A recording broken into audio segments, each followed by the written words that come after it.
그래서 그럼 이렇게 우려되는 상황, 브라질 아마존의 산림이 점점 항폐화되면 어떤 영향이 있는가 하는 것은 크게 네 가지 형태를 볼 수가 있는데요. 여기서 나오는 그 산림과 아마존 산림, 열대우림과 대기, 토양, 여기에 어떤 그 순환, 화학적인 순환, 이런 순환들이 보면 CO2나 메탄, 아산화질소 이런 것들이 있는데, 이런 것들이 산림이 항폐화되면 대기로 많이 배출된다는 사실이죠. 이런 것들은 지구온난화에 바로 또 가속화시키는 물질이 기여하기도 합니다. 또 산불이 많다 보니까 빛이 블랙카본, 검댕등이 많이 배출됨으로써 또 에어로졸이 발생할 수 있고요. 그 다음에 또 증발산, 산림이 줄어들고 또 점점 더워지다 보니까 나무들이 수분을 잘 배출하지 않습니다. 그런 문제들이 발생할 수가 있고, 그래서 지금까지 산림벌채가 그 스코어 팀에서 발표한 연구한 자료에 따르면 이 산림벌채로 인해서 현재까지 전 지구적인 복사 강제력, 강제로 지구를 덮게 한 그 기여율이 한 4% 정도 이 아마존 열대우림이 기여하고 있다고 평가하고 있습니다.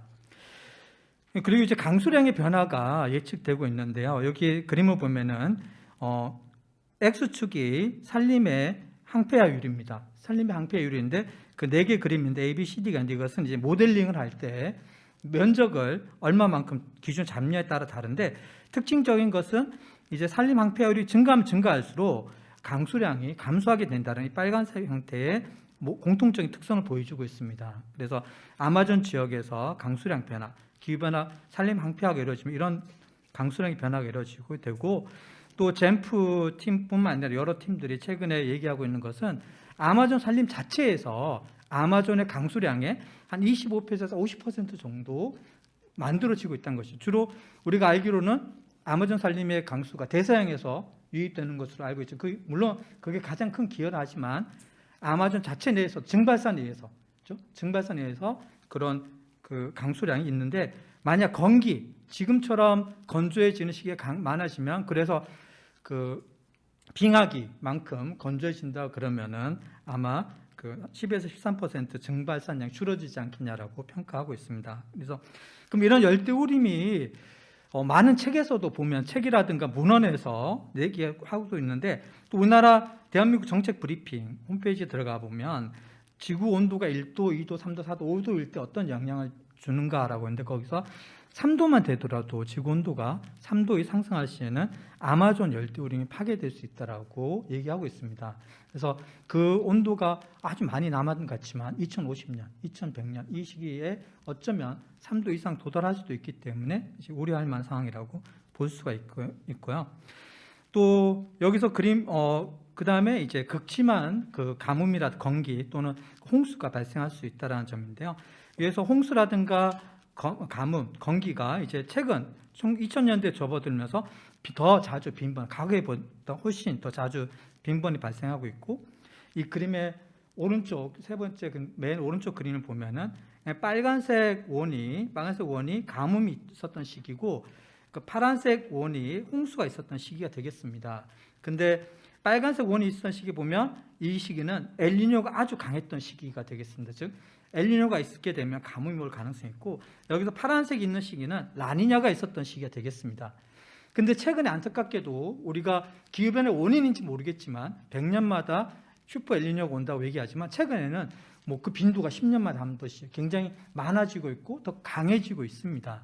그래서 이런 것이 또 그 마렌고 팀의 자료에 따르면 엘니뇨 기간도 한번 오게 되면 이 건기 기간도 그 증가하고 있고 점점 늘어나고 있다라는 특성을 보여주고 있기 때문에 이런 그 엘니뇨가 또 그 산림 항폐로 인해서 지구 온난화가 되고 엘니뇨에 의해서 또 다시 산림이 항폐화되는 이런 자연적인 문제로까지, 옛날에는 인위적인 문제라면 자연적인 현상까지도 영향을 미칠 수가 있다. 그래서 이런 대먹인 피드백, 자연 피드백에 의해서 자연적으로 항폐화되고 있는 것을 우려할 수가 있고, 그 다음에 티핑 포인트라고 우리가 많이 우려하고 있는데요. 티핑 포인트 하면 많은 분들이 생각하기에 많은 문헌에서 북극의 해빙이 녹았을 때를 티핑 포인트 중에 하나로 얘기합니다. 그래서 이 오른쪽 그림 보면 북극 해빙인데, 제가 자료를 좀 프로시딩 나왔던 거 좀 다르게 더 많이 준비한 좀 바로 뒤에 슬라이드를 보시면 되는데요.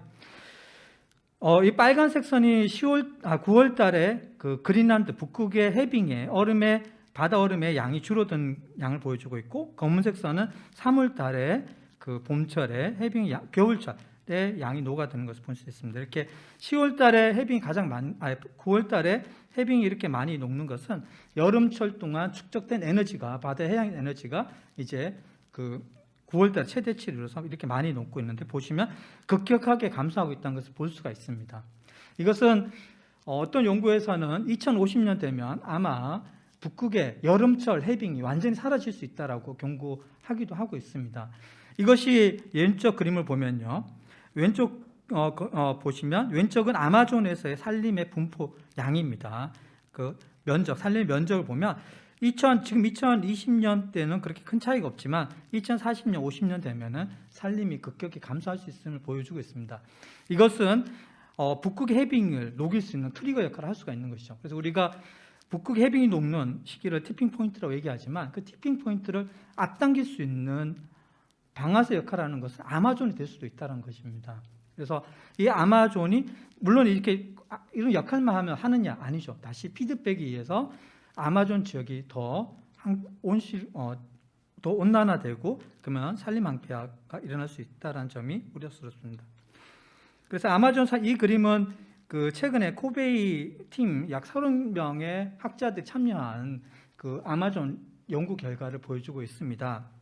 이 자료도 지금 프로젝트에 나와 있지 않은데요. 이 자료를 보면 4개의 그림이 있습니다.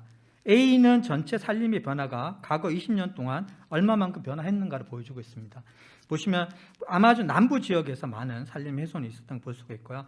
왜 훼손이 일어나는가 동시에 보면 산불이 많이 발생한 것을 알 수 있습니다. 이 지역에.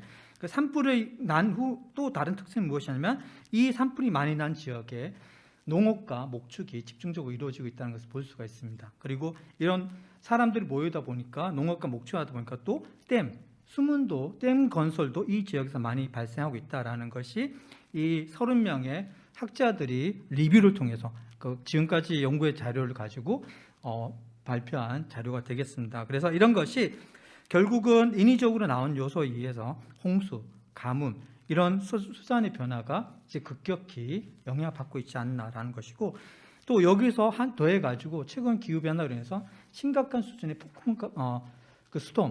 폭풍우까지도 발생하고 있기 때문에 자연적인 피해가, 어떤 피드백에 의해서 자연적인 영향이 인간이 관여하지 않아도 이제 문제시되고 있는 수준까지 왔다라는 것이 연구진의 얘기가 되겠습니다. 그래서 어떻게 그러면 그 브라질 정부는 이것을 타개하는 노력하고 있는가 하는 것은 바이오 에너지 확대를 추진하고 있고요. 현재보다 2030년까지 한 2배 정도 늘리겠다는 것이 목표고, 그다음에 국제 협력을 통해서 이 산림 황폐 줄이겠다. 지금 여전히 아직까지 아마존 기금이라든가 미국에서는 이제 도움을 주지 않고 있는 상황이 되겠습니다. 논의 자료가 있는데요. 이것은 바이오에탄올이 과연 그러면 중요한 역할을 할 수 있겠는가 하는 것인데, 제가 생각하기에는 이 바이오에너지가 이 그림에서 보면 가솔린보다 굉장히 많이 사용되는 것을 볼 수가 있습니다. 그렇지만 그 일부 연구에서는 바이오에너지 오염물질이 가솔린보다 훨씬 적다라는 발표도 있고, 또 다른 연구에는 오히려 또 많이 배출되고 있다, 아니면 변화가 없다라는 굉장히 다양한 결과를 보여주고 있습니다. 이것은 아마 바이오에너지의 그 자동차의 종류에 따라서, 엔진의 종류에 따라서 이런 특성들이 달라지는 것 같은데요. 공통적인 것은 아세트알데히드라는 성분이 지속적으로 나오고 있다는 것입니다. 그러니까 탄화수소인데 이제 건강에도 해롭고 또 그 오존 생성에도 영향을 미치기 때문에 이런 것이 좀 문제되지 않을까. 그래서 제가 여기서 얘기하고 싶은 것은 바이오 에너지보다는 어떤 전기 자동차, 전기를 활용하는 방안이 지금 전 세계적인 추세고, 그런 쪽으로 옮겨가야 되지 않을까라고 생각됩니다. 그 다음에 이제 두 번째 국제 협력인데요. 지금 기후는 굉장히 비가역적입니다. 이 그림을 보시면 여기선 이 미세먼지 설명을 하는 것인데요. 우리가 이제 기후와 변화와 관련해서 어떤 기후 온도가 지속적으로 증가해서 아마존에서 여기 산림 황폐화가 만약 지속된다고 하면요, 지속돼서 기후가 어떤 변화가 일어났다, 그렇죠? 어떤 단계에 도달해서 지구가 더 많이 더워지거나 이산화탄 많이 배출됐다 그러면요, 그 다음에 현 정부 많이 바뀌어서 이제 그다음 몇 년이 지나서 아마존 기금이라든가 국제 협력을 통해서 산림 항폐화를 완화시키겠다, 노력하겠다고 한다 그러면 과연 우리가 이 경로대로 여기서 보셨던 이 경로대로 다시 돌아올 수 있을까 하는 건 아니다는 거죠. 이런 경로로 오지 않고 대기의 이산화탄소 증가했으면, 대기의 온도가 이미 증가했으면 그 악화된 상태로 유지할 수밖에 없다는 것이죠. 이제 자연은 비가역적이다는 거죠. 기후는 비가역적이기 때문에 이 아마존 기금을 끊는 게 중요한 게 아니라 제 생각은 이런 티핑 포인트, 이 포인트에 와 있을지 모르니까 우리가 협력을 통해서 좀 지원해 주는 것이 낫지 않을까라는 것이 제 개인적인 생각이 되겠고, 그 다음에 이런 아마존 열대우림에 대한 연구가 국내에서는 제가 이 자료를 찾아볼 때 거의 없다라는 것을 보았습니다. 해외 자료를 찾아볼 때 그 국내에서는 거의 관심이 없다라는 것인데, 사실 아마존이 이 북극의 온난화로 해서 우리가 그 가뭄도 작년에 그 지속적인 그 장마 그런 것들 영향이 있었고, 또 미국 같은 경우에는 남부라든가 중서부의 한파, 이런 폭설과 한파 영향을 주는데요. 그래서 많은 사람들이 북극 지역에 대한 연구는 많이 합니다.